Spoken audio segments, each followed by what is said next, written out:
Iya. Nanging apa ya bakal kaya ngene lakon ingkang disandang awake dhewe.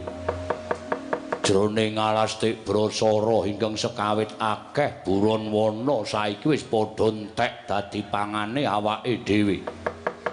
Kidang menjangan ora ana, aja kok kidang menjangan wregul wae ora eneng. Ketambah ketiga ngerak angagak-agak aja kok tetesing banyu udan nadyan nembun wae kaya sinumpet dening panguwasaning dewa. Lah apa bakal garing mekingking mati garing kowe karo aku mapan ana ing telenging wana dik brasara kene Yayi Rukmukala. Kakang Rukmuka aja kendhat nggone tansah nyuwun marang panguwasaning para dewa.